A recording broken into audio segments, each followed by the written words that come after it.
Bom dia. Muitas pessoas perguntaram para mim, mas por que café com fé? Eu vou tentar explicar aqui em poucas palavras o que nós queremos realizar através deste café. Bom, primeiramente, café é uma coisa que todo brasileiro gosta, não é verdade? Café é uma coisa que todos nós gostamos. Muitas vezes a gente acaba falando para os amigos, vamos em casa tomar um cafezinho? A ideia é que você se sinta em casa, tomando aqui um cafezinho, podendo olhar, né, para o seu irmão, podendo conversar, conhecer. Mas o café, ele tem uma propriedade que é a cafeína.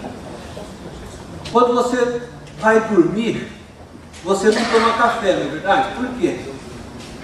Tira o sono. Desperta. A cafeína desperta. A ideia então de nós brincarmos um pouco aí com o café, porque o café, além de trazer essa ideia de ser algo que o brasileiro gosta, o café também traz a ideia de despertar, e nós queremos, através destes encontros, despertar valores, despertar princípios, mas café com fé. Fé é o quê? Esperança. Fé é a certeza das coisas que se espera. Então, café com fé tem esse desejo de trazer esse despertamento de valores, de princípios, e trazendo esperança. A esperança e a fé e a certeza de que através dessas ações, através do diálogo que nós teremos aqui, as coisas podem fazer a diferença para o mundo que necessita. Nós saímos aqui sendo sal e luz, conforme foi pregado no domingo. E é nosso desejo, sempre que nós terminarmos esse café, esse encontro, esse bate-papo, nós podemos ter um tempo de oração por aquilo que nós estaremos dialogando, por aquilo que nós estaremos conversando, porque nós temos que a oração, eu tenho falado isso no meu grupo de intercessores, é a primeira ação que nós exercitamos para que as coisas possam mudar. Se eu agir sem estar dentro do plano da ação de Deus, tudo que eu fizer se torna vão. Eu preciso alinhar minha vida, alinhar minha vontade com a vontade de Deus. E aí as coisas fluem, porque quando Deus quer, nada pode impedir o agir dele. Gente, eu queria então, primeiramente, dizer isso para vocês. Sejam bem-vindos. Eu espero que vocês se sintam realmente em casa, que possam desfrutar aí de um bom café, que nós vamos estar aqui dialogando e conversando sobre um tema. O tema nosso hoje é tomando o reino de Deus à força. Esse é o tema que nós vamos abordar, esse é o tema que nós vamos estar conversando. E eu queria assim, dizer para vocês que a nossa ideia não é chegar aqui hoje, o pastor vai fazer um sermão, pregar, não. Nossa ideia é conversar e que você seja participante deste diálogo, que você possa se expressar também dentro daquilo que você entende, daquilo que você sabe, uma pergunta mesmo que você gostaria de fazer sobre isso. Nós vamos estar aqui conversando, nós vamos desfrutar, nós temos aqui também a presença do pastor Elias, que vai nos ajudar também com essa conversa, com esse diálogo. Tá? Vamos estar todos, porque você é importante na construção das ideias. O mundo, ele é construído a partir das ideias, a partir dessa comunicação. Nós conversamos, influenciamos e somos influenciados. E a história vai mudando a partir disso. Nós vamos assistir agora um vídeo.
Peraí, tá bom, só um pouquinho.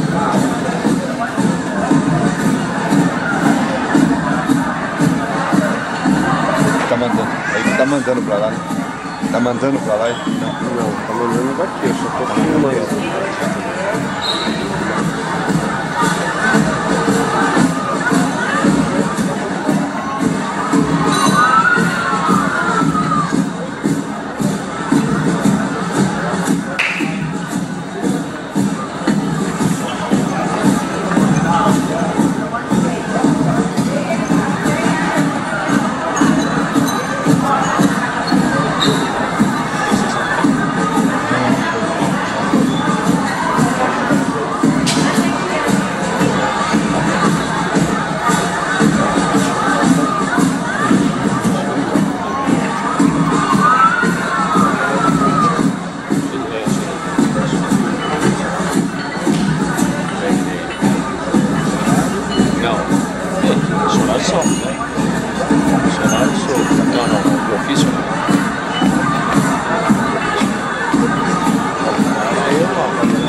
Atenção, gladiadores, em continência, tempo 1.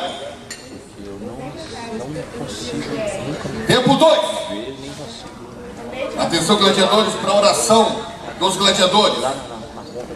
Senhor, Tu que és autor da vida e consumador da fé, guia-nos em nossa jornada e nos ajuda a ficar de pé, combater o bom combate, completar a carreira e guardar a nossa fé. Diante das nossas dificuldades, não nos deixe esmorecer. Somos homens de caráter, escolhidos pelo Senhor para dar vida em favor dos perdidos, e façamos com amor. Temos força, coragem e determinação para nunca fracassar no cumprimento da nossa missão. Graças ao Senhor, hoje estamos aqui, prontos para a batalha e decididos a Te servir. Somos gladiadores do Teu altar. Isso é uma decisão. Todos os dias enfrentamos o inferno, confiantes na Tua santa proteção. Eterno é o Senhor que nos ama, e a Ti pertence o sucesso do nosso trabalho, pois Teu é o reino, o poder, a honra e a glória para sempre. Amém, amém, amém. Gladiadores, o que é que vocês querem? Gladiadores, o que é que vocês querem?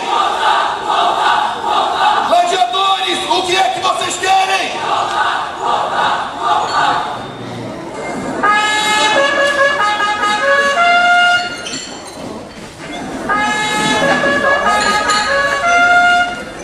Esse movimento é um movimento da Igreja Universal. É um trabalho que a Igreja Universal está fazendo. Nós não vamos aqui discutir nada da Igreja Universal. A ideia também não é ficarmos falando desse movimento. Eu apenas estou usando esse vídeo para que nós possamos avaliar se realmente o reino de Deus ele vai ser conquistado através de uma milícia, né? O reino de Deus vai ser conquistado pela força. E eu queria trazer a vocês o texto de Mateus, capítulo 11, no verso 12, diz assim: desde os dias de João Batista até agora, o reino dos céus é tomado à força, e os que usam de força se apoderam dele. Vamos conversar um pouco sobre isso. E vamos tentar aqui pensar, será que o reino de Deus realmente é tomado à força? O que significa tomar o reino de Deus à força? O que é o reino de Deus? Será que a ideia seria essa? Afinal de contas, somos soldados de Cristo, nós cantamos desde pequenininho, né? Somos soldadinhos de Jesus, né? Será que nós somos esse exército, né, que realmente vai marchar como eles estão ali demonstrando, né? Será que esse é o caminho? Será que essa é o sentido quando nós entramos nessa questão de tomar o reino de Deus à força? Então vamos conversar um pouquinho. O reino de Deus, eu vou lançar aqui uma primeira pergunta. O reino de Deus pode ser tomado pela força?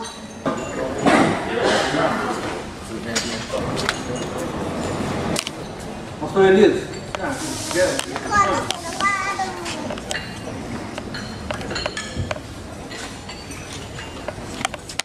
Bom dia.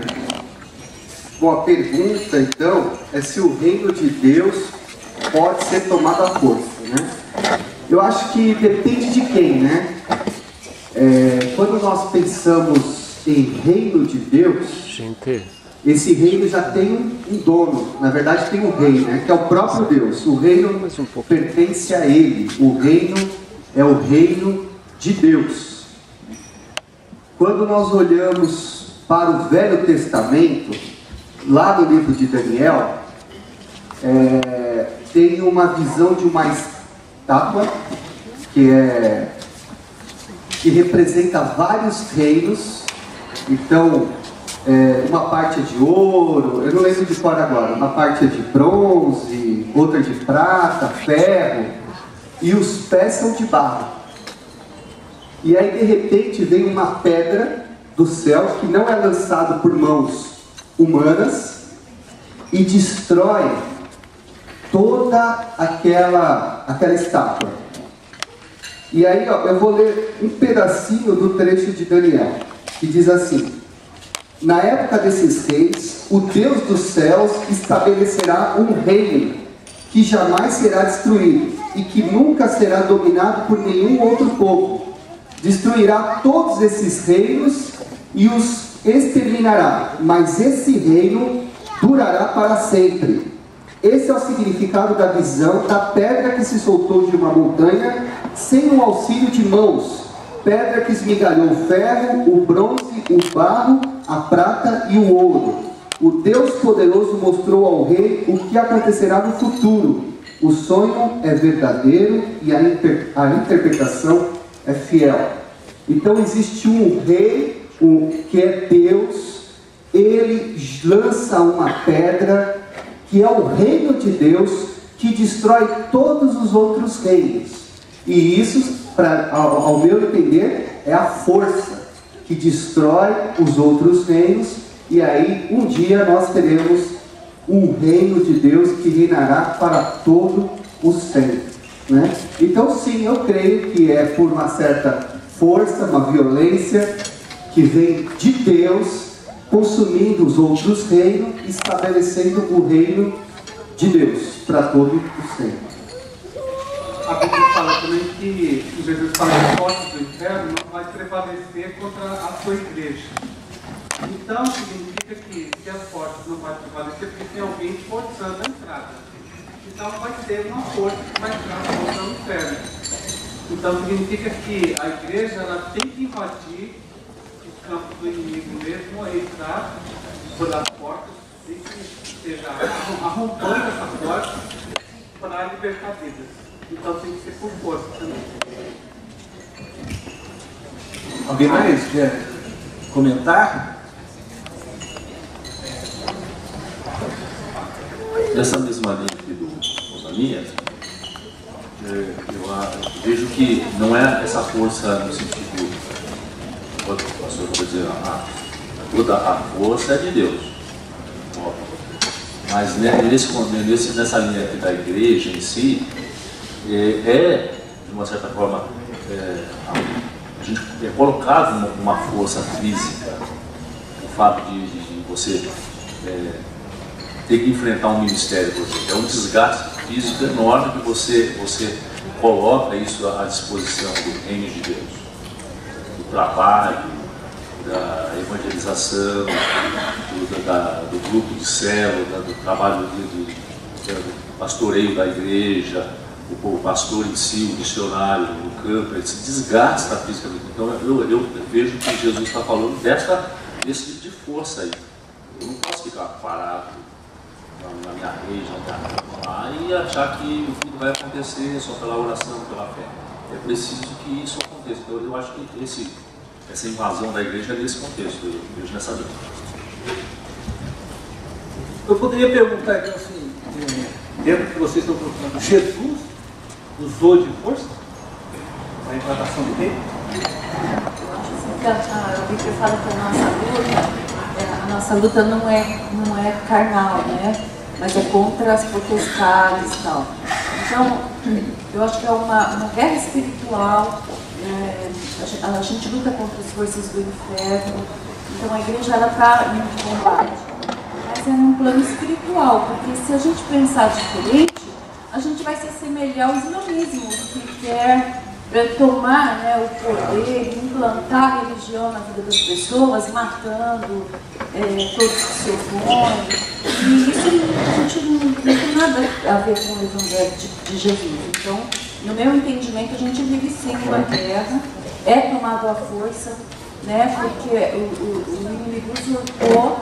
E a gente, então, agora a gente está numa guerra espiritual contra os hóspedes malignos e tudo, mas conforme a Bíblia diz, a gente tem as armas espirituais, né, as armaduras de Deus, que Efésios fala, então é tudo nesse plano do meu entendimento.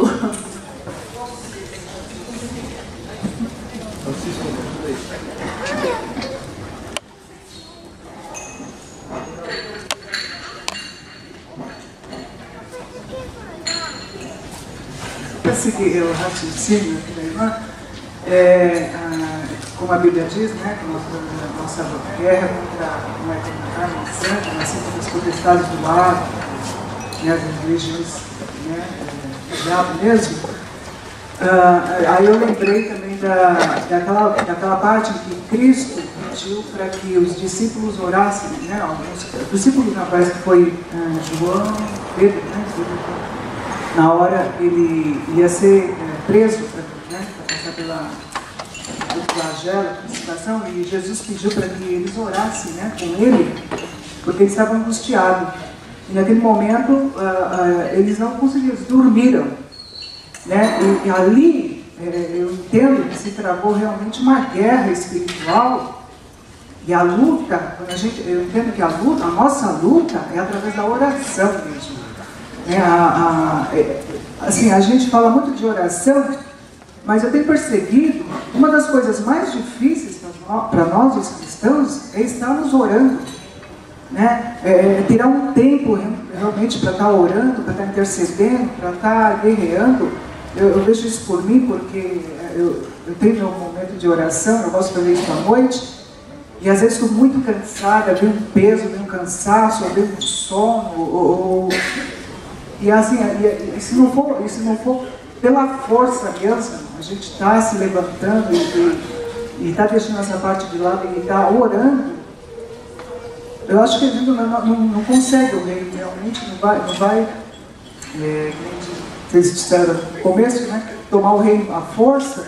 Eu acho que a primeira luta começa na oração, né, e é através dela que nós realmente podemos tomar o reino. Através de oração, intercessão e realmente clamar. Eu tenho visto que começa aí, a nossa luta começa aí, né, e a oração é a principal arma que nós temos realmente para tomar o reino. Assim, eu acho que você fica aqui no meio, vocês estão...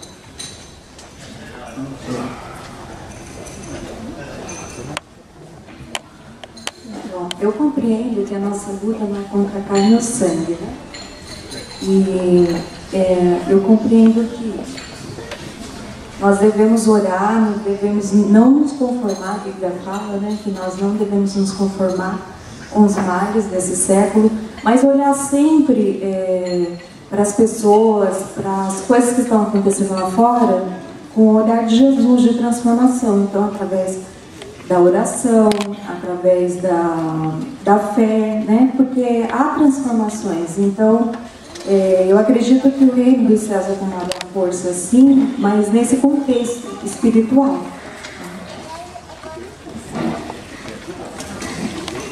Já foi provado ao longo da história que é possível conquistar reinos através da força física, armada, mas que esse reino nunca se perpetua, porque é interesse individual, não tem interesse coletivo e acaba se perdendo conforme o tempo. É possível conquistar, teve a cruzada, teve usados exemplos aí. Esse texto foi usado de base para que as cruzadas acontecessem. As contas vão tomar o reino implantar a força, né? E não se perpetuou, né? Porque não tinha uma base sólida, né? Era um interesse individual de alguns grupos pequenos que não atingia aqueles que realmente necessitavam. Atingia só o interesse monetário, territorial, não tinha fé nessa cruzada. Você sabe, assim, só uma colocação antes, esse texto que nós estamos aqui lendo, que foi colocado no passado, foi usado por muitos para que houvesse guerras santas, né? Mas esse texto, no pé da letra, no grego, nós estamos representando, no dicionário, ele diz assim que o reino dos céus avança com força e vigor. A ideia de violência. E que alguns, empregando essa força e vigor, tomam posse dele, do reino. Né? Quer dizer, você precisa de força e vigor para tomar posse do reino. Né? E é o que vocês estão colocando, essa questão da luta. Nós não lutamos contra a carne e sangue, né? Mas contra principados, contra potestades. Mas eu vou lançar uma pergunta, porque nós estamos falando do reino. O que é o reino, então, propriamente dito? O que é o reino, Elias? Francisco. Mas essa pergunta, gente, ela é muito importante. Porque Jesus, o assunto principal de Jesus, a pregação de Jesus, o centro da pregação de Jesus é o reino de Deus. Né? Então, se existe uma coisa, se existe algo que a igreja deveria se ocupar, é pregar o reino de Deus. Né? Então, o reino de Deus é um assunto crucial para a igreja. Então, o problema é, o que é o reino de Deus? Né? Então, eu vou fazer algumas eliminações, tá? O reino de Deus não é a igreja. A igreja é uma coisa e o reino de Deus é outra. Não é necessariamente que a igreja está crescendo, que o reino de Deus está crescendo. Apesar que os dois caminham muito juntos. Tá bom? Outra coisa, o reino de Deus não é a salvação, tipo assim, o plano da salvação, o evangelho em si, as boas novas do evangelho, o plano de salvação individual. Então, aquilo que eu sou salvo, as pessoas estão sendo salvas, então o reino de Deus necessariamente está crescendo. Está crescendo também, porque isso faz parte do reino de Deus. A igreja faz parte do reino de Deus. Só que o reino de Deus é o governo de Deus. Agora eu vou dar uma resposta, tá? É um governo de Deus sobre todas as coisas. Tudo e todos. Isto é o reino de Deus. E é isso que vai um dia restar. Deus governando sobre todas as coisas. Será novos céus, nova terra. Então, a expectativa, quando se falava no Velho Testamento a respeito de um Messias, era de um rei governando sobre todas as coisas. Né? Deus governa hoje sobre todas as coisas? De certa forma ele governa, porque ele é o Senhor de tudo e nada pode acontecer para além de Deus. Então, só que o governo de Deus, em termos de ele reinando e todo o mal saindo fora, o nome disso é reino de Deus. Quando não haverá mais mal, não haverá mais choro, não haverá mais morte, não haverá mais destruição, o pecado deixou de existir e há um rei sobre toda a terra. Isto é o reino de Deus estabelecido. Quem inaugura o reino de Deus é Jesus com a vinda dele. João ele pregava que o reino de Deus, arrependei-vos, arrependei-vos, porque o reino de Deus é chegado a vós. Então, e aí vem Jesus e ele fala, arrependei-vos e credes no Evangelho, porque o reino de Deus está próximo. O próximo ali não é que está próximo de chegar ao reino de Deus, mas é que está próximo, porque ele está próximo, porque ele chegou. Então o reino de Deus é inaugurado com Jesus. Então já há um rei, já existe um rei reinando, e todo mundo que se submete a este rei, o reino de Deus chegou.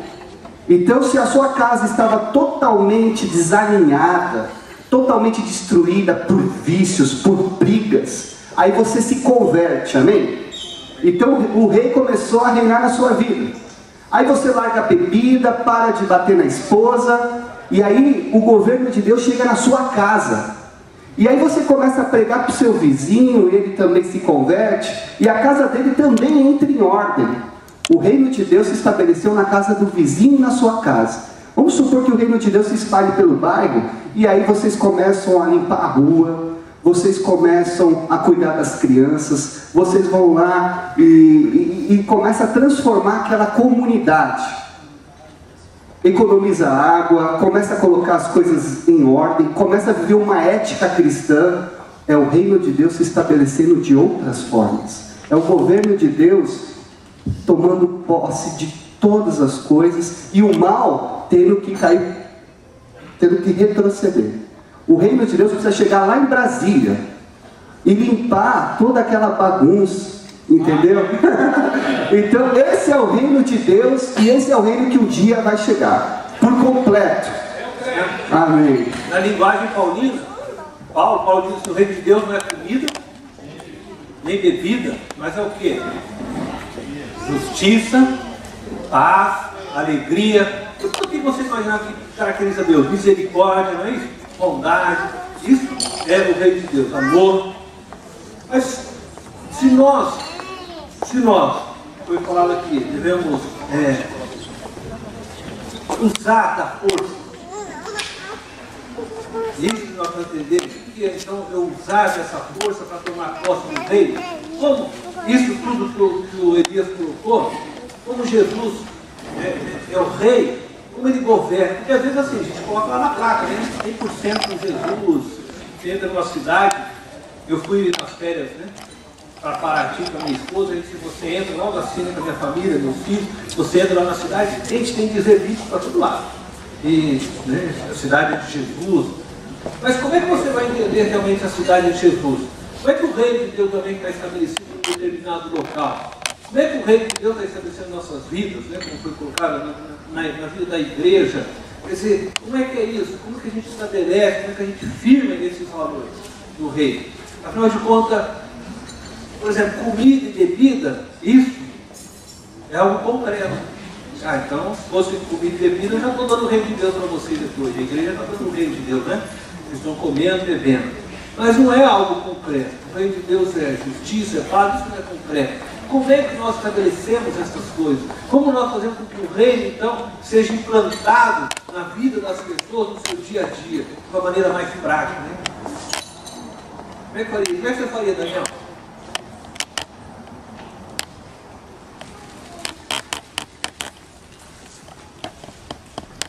Como é que você faria, Felipe?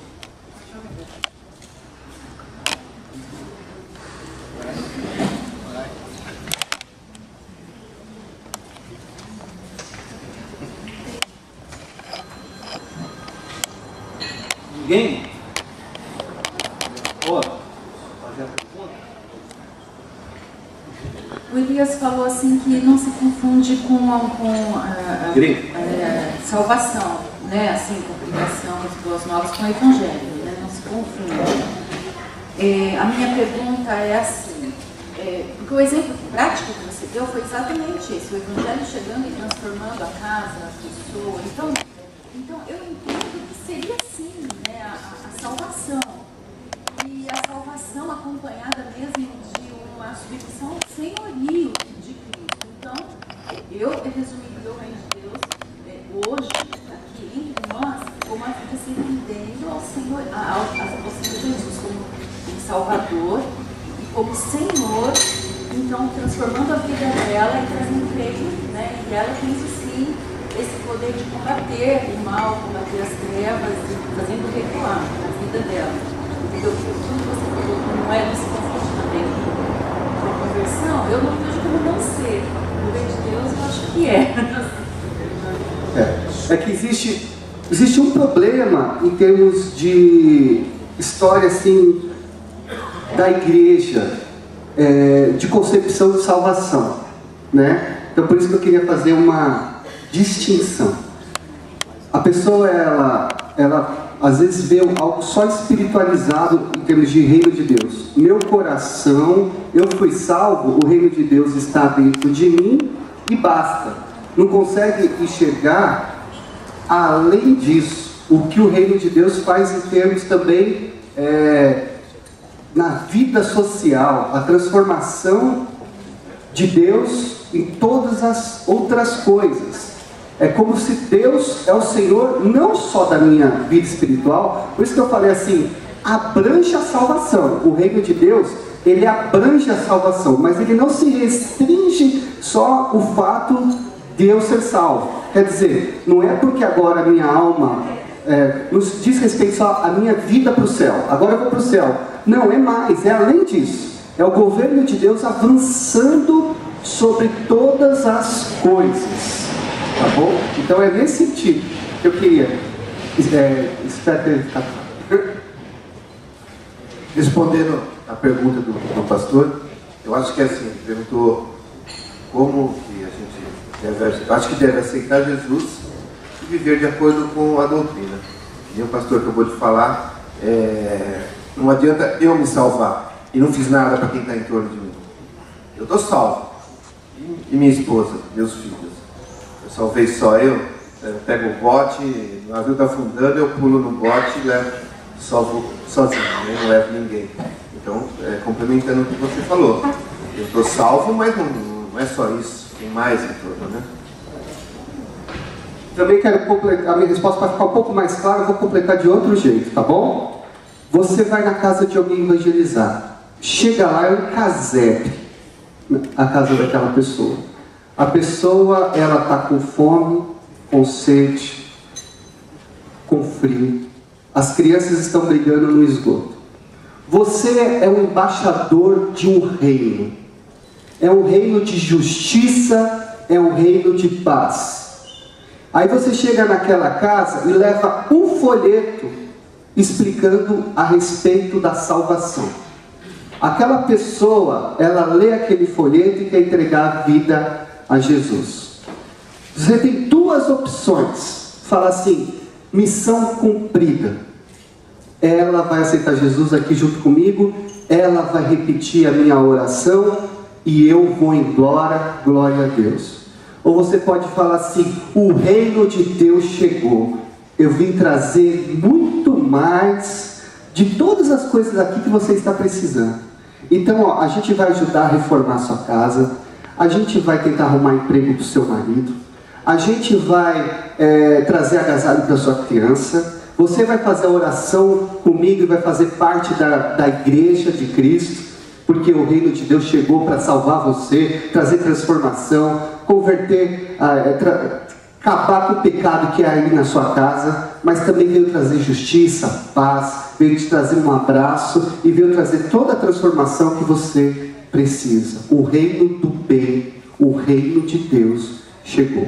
E era assim que Jesus fazia.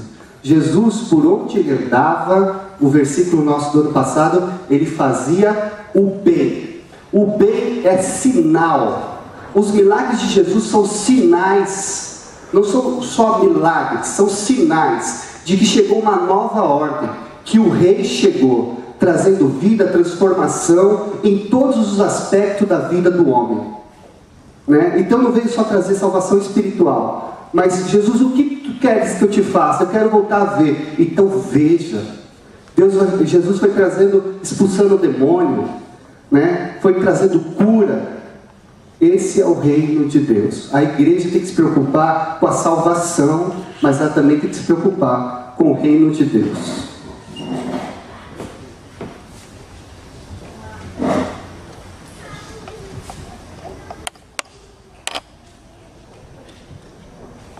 Uma outra forma que eu analiso, é claro que a salvação, que você disse que tem a ver com o bom samaritano, né? Nós fazemos as boas obras fisicamente um para o outro.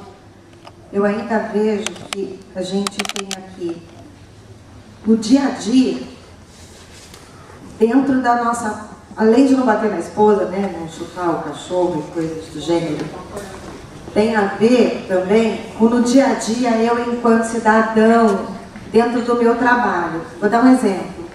Eu trabalhei uma época numa empresa que o material de janeiro que nós comprávamos para suprir a empresa, ele sempre era insuficiente. Os lápis, os papéis sulfites, os clipes, e coincidia com a lista da escola. Então, eu vou pegar só um pouquinho de clipes, eu vou pegar só um pouquinho de papel. E a gente sabia que na empresa existiam cristãos e não cristãos. Essas pequenas atitudes que a gente acha que, na verdade, não faz mal, não é reino. Então, a ética nas nossas atitudes pessoais, interrelacionais, interpessoais, empresariais e de cidadão. Eu não estou dizendo que eu sou perfeita. Eu estou dizendo que nós todos, enquanto reino, eu entendo que a gente deva agir dessa forma. Porque senão nós não seremos reino ou cidadãos do reino. E tem uma forma de expressar, eu digo normalmente quando estou com meu marido, se a gente fizesse uma tomografia computadorizada do nosso corpo e saísse o que é branco e o que é preto, e o preto seriam as más atitudes e o branco as boas, como é que seria a nossa tomografia computadorizada do corpo inteiro? Será que tem mais preto ou tem mais branco? Então, coisa de gente da área da saúde, tá, gente? A gente às vezes pensa assim. Mas é isso. A gente tem que, na tomografia, sair mais branco do que preto em tudo. Não é fácil, mas eu acho que é uma forma prática, no dia a dia, eu tentar ser ético de acordo com a palavra, não de acordo com uma ética que, na verdade, não é. Jussara.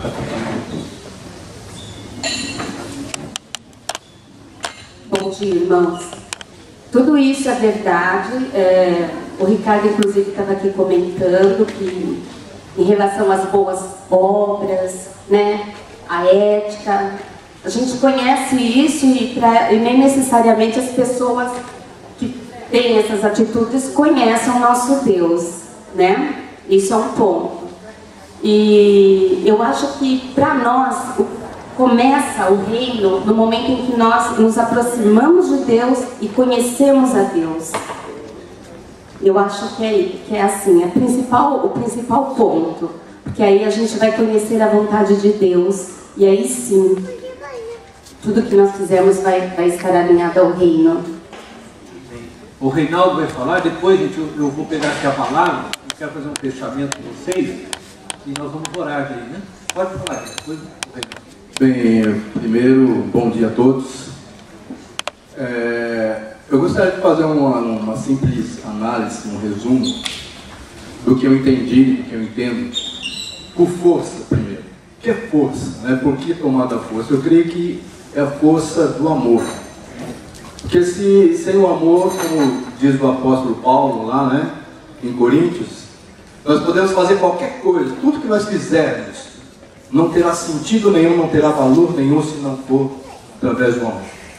Então essa força que Jesus, porque Jesus não usou um dedo sequer para agredir alguém ou para puxar alguém para o Evangelho ou para as boas novas, mas ele usou o que? O amor, a simplicidade. E quanto a reino, eu acredito que o reino seria o que? O governo. A partir do momento que você tem um encontro com Cristo, a partir do momento que você passa a entender e a compreender o Evangelho, você deixa de ser dominado pelo mundo. Você deixa de ser dominado pelas coisas, você deixa de ser dominado por outras forças, né? Mas passa a ser dominado por quem? Pelo Rei Jesus. Então nós passamos a fazer parte do Reino Jesus Cristo. Né? E em terceiro, como trazemos a nossa família para o reino? Foi essa a terceira pergunta? Não, porque ela pode ser encaixada. Né? Eu não me lembro direito da terceira pergunta, mas eu acho que tem alguma coisa a ver. Eu acho que nós devemos ser exemplo, né? A Bíblia diz que o apóstolo Paulo, ele se intitula, ele fala: portanto, sede meus imitadores, como eu sou de quem? De Cristo. Então, se nós queremos viver uma vida e trazer a nossa família ou o nosso semelhante ao reino de Deus, em primeiro lugar nós devemos dar exemplo, temos que ser um testemunho vivo daquilo que Cristo fez em nossas vidas. A transformação, a modificação, a conversão real em nossas vidas. E nós só podemos trazer as pessoas ou trazer a nossa família através do ensinamento. Nós temos que ensinar as pessoas aquilo que nós aprendemos, aquilo que Jesus nos ensinou. Então, se nós fizermos tudo isso, eu acredito que o reino de Deus ele só tende a aumentar na face da terra. Obrigado. Muito bom. Reinaldo, eu vou fechar aqui porque nós vamos ter um tempo para orar sobre isso, tá? Reinaldo, quer levantar a mão então aqui? Beleza, dá para precisar de outro café. Meus irmãos, eu queria somente, eu sei que a pergunta do pastor Cornélio foi sobre o que é o reino, mas eu queria somente aqui ler uma passagem, quando Jesus estava ensinando aos discípulos, como é, ele fazendo uma semelhança do reino de Deus, como é o reino de Deus. E ele sempre ensinava aos discípulos por ilustrações. Né? E em Mateus 13, a partir do 44, ele vai dizer, eu estou lendo na versão viva, desculpa os irmãos, é uma Bíblia que eu gosto de estudar. O reino dos céus é como um tesouro que um homem descobriu no campo. Na sua alegria, ele vendeu tudo quanto possuía, a fim de arranjar o dinheiro suficiente para comprar o campo e conseguir o tesouro também.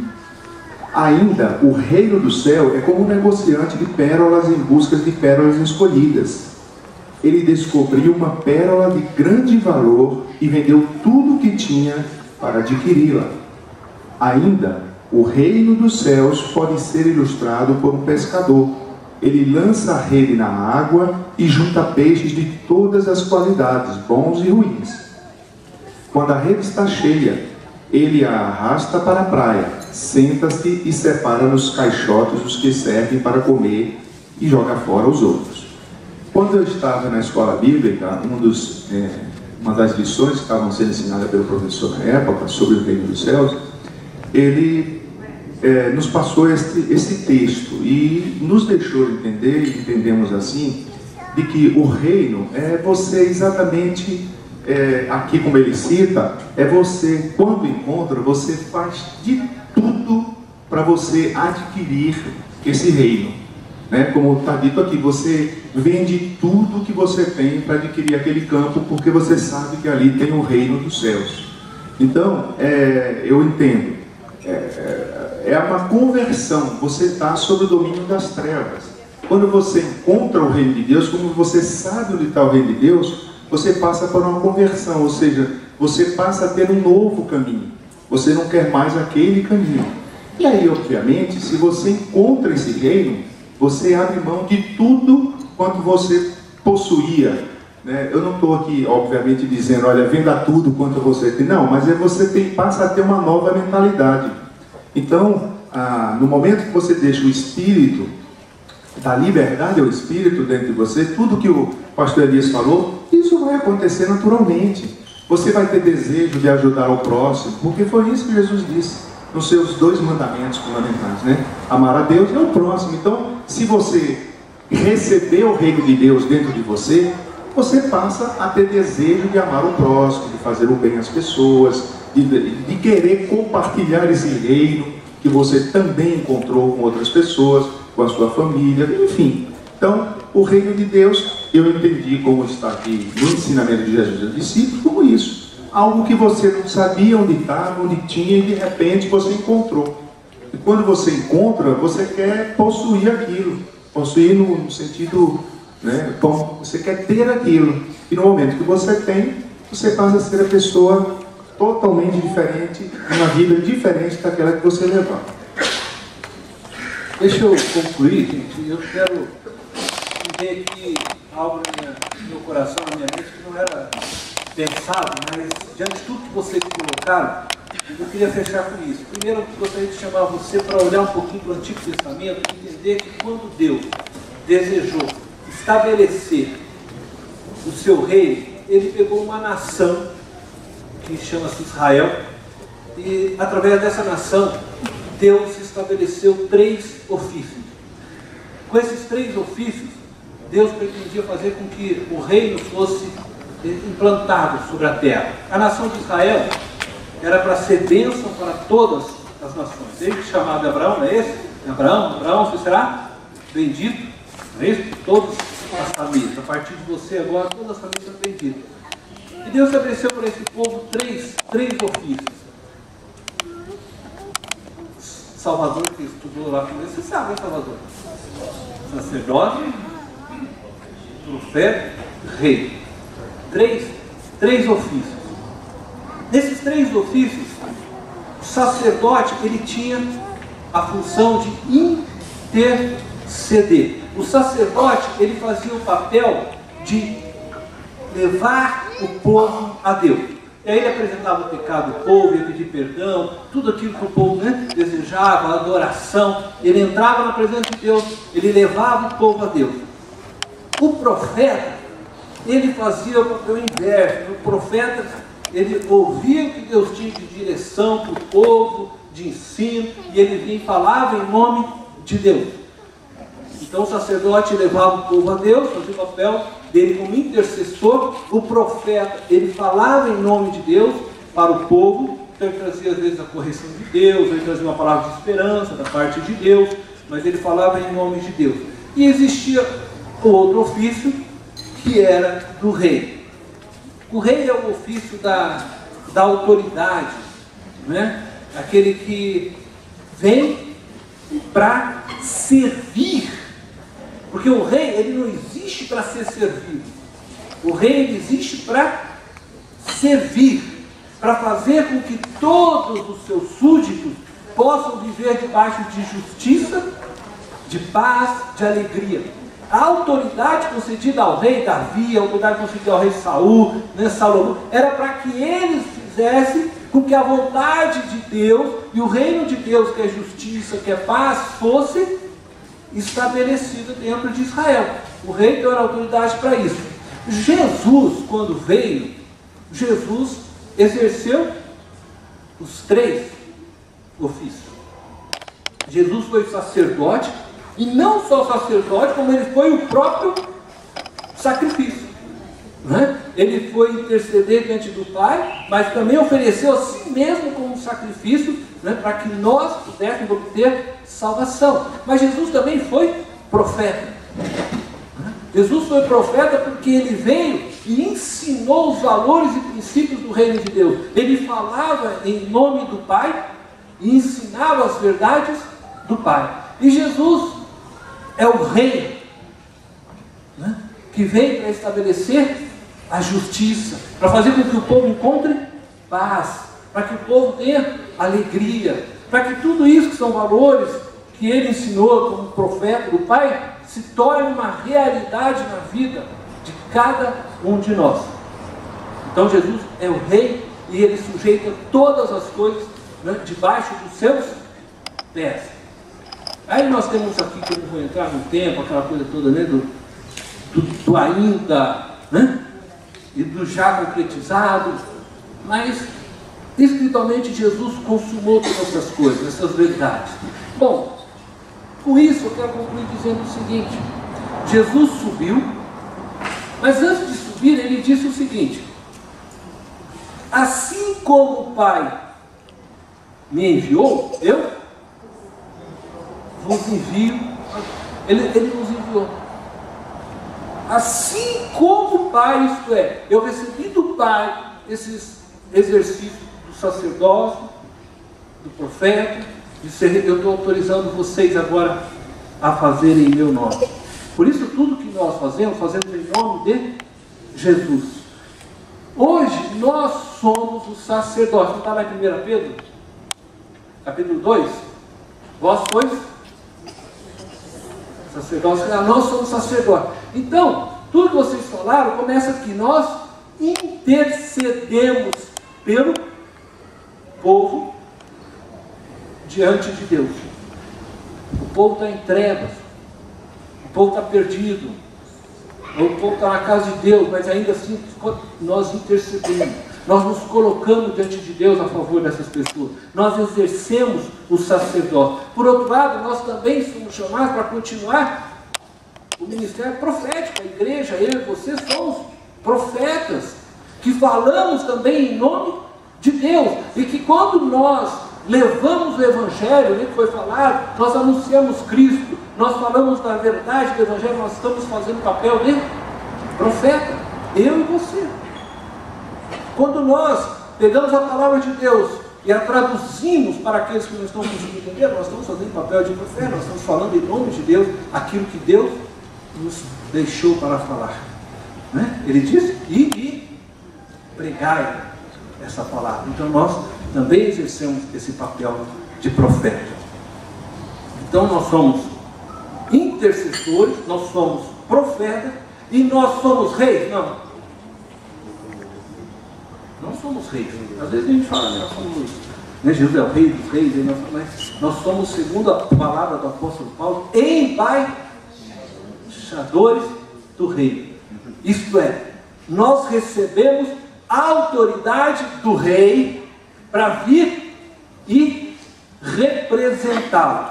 Tá? Eu estou rapidamente passando isso, mas isso significa que nós somos responsáveis por promover justiça, paz, alegria, bondade, amor a todos. Porque se o reino de Deus, venha a nós o teu reino, seja feita a tua vontade, que ele deve acontecer, é por meio de nós que já estamos debaixo, conforme já foi aqui falado, do governo do verdadeiro rei, Cristo Jesus. Nós somos embaixadores. Cristo falou, agora vocês vão em meu nome, e nós devemos fazer isso. Então, tudo, e vocês colocaram bem, eu estou tentando explanar um pouquinho mais isso, tudo que foi aqui colocado, falado, está muito bem. E aí nós precisamos traduzir isso em coisas práticas, na vida do dia a dia, né? Foi tentado falar que o Elias falou. Começa lutando pela justiça. Eu não posso, isso começa com cidadania. Começa quando eu faço política. Ah, não faço política. Não, eu preciso fazer política. Porque se eu sei que o mal vai dominar e eu me silencio, o que eu estou fazendo? Eu sou conivente. Eu sou mais do que isso. Eu sou participativo. Porque se eu sei o bem que eu tenho que fazer e não faço, a Bíblia diz o quê? Eu sou pecador. Ah, mas eu não vou lutar porque isso pode me queimar, as pessoas vão olhar para mim, eu vou... Opa, peraí. Eu sou embaixador do reino, eu tenho que estar pronto a morrer pelo reino. E o reino não é comida, bebida, o reino é justiça, o reino é paz, o reino é alegria. Jesus deu a vida por isso. Por isso, eu tenho que viver todas as coisas do reino. Dai a César o que é de César. Então, abrange toda a nossa vida. A partir do momento que eu me coloco debaixo disso, o reino, como disse o Elias, ele vai se manifestando através de mim e de você. Então eu estou lá no meu trabalho e eu deixo de fazer algo errado, todos os meus colegas fazem, aí vai ter duas coisas. Estou tentando resumir. Vai ter dois tipos de pessoas. Eu vou usar só de exemplo aqui a Cris e o cara. Às vezes eu vou lá e faço bem, o cara vai olhar e fala assim, digamos que eles não são cristãos.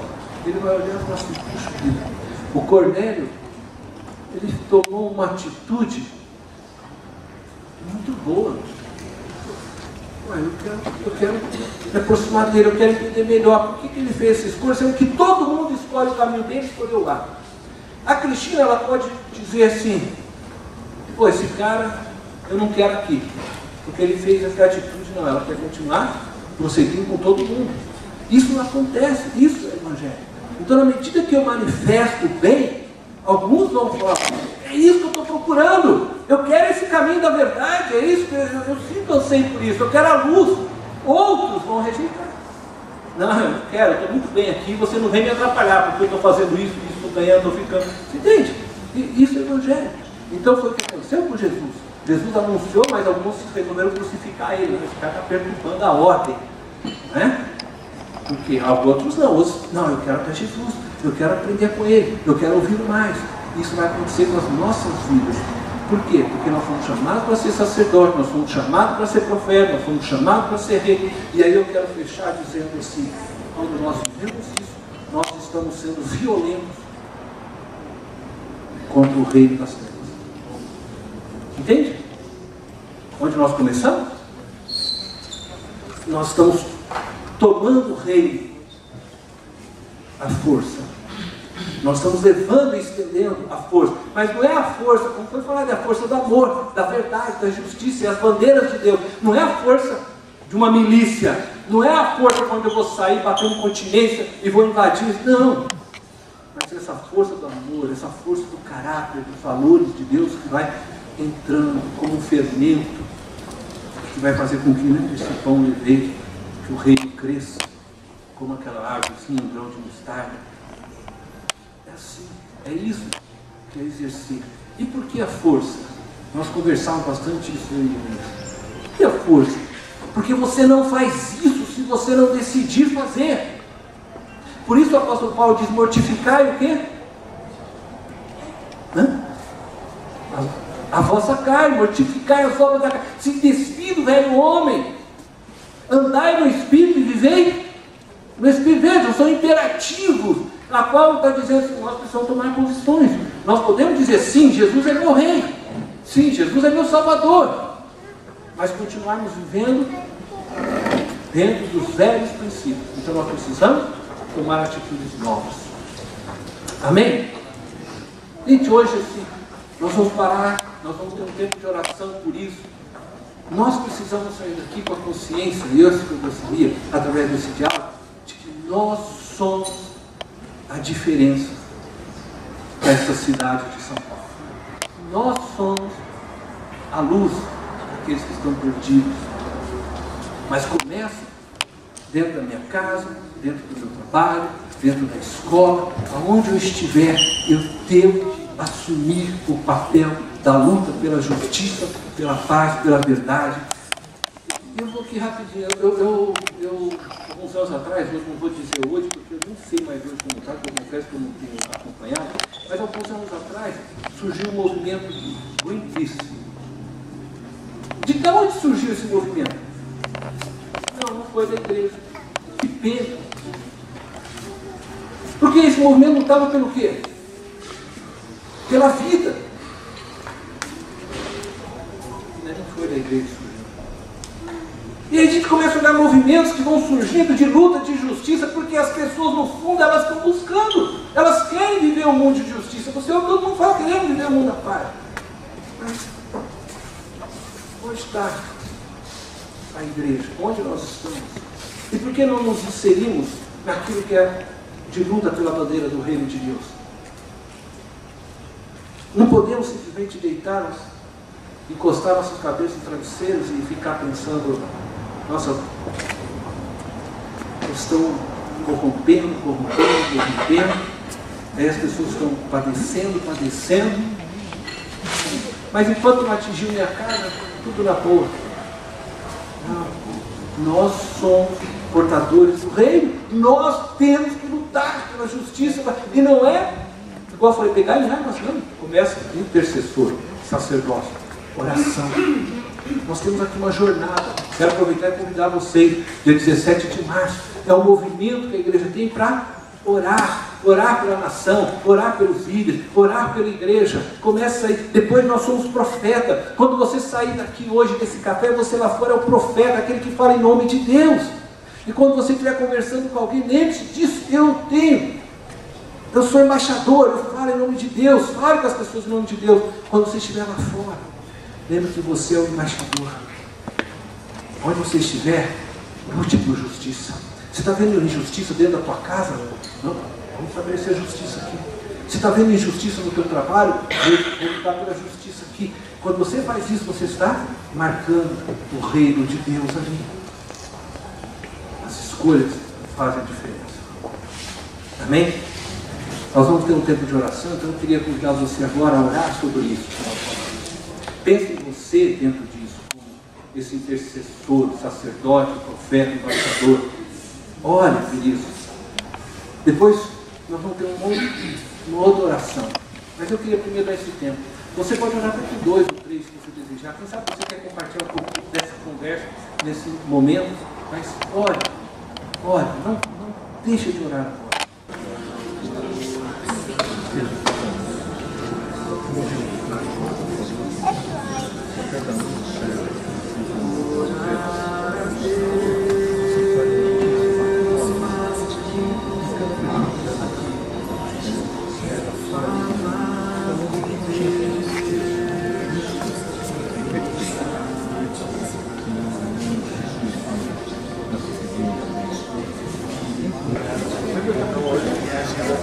Pessoal, eu queria dizer que nós estamos encerrando. Quero dizer muito obrigado por você ter vindo.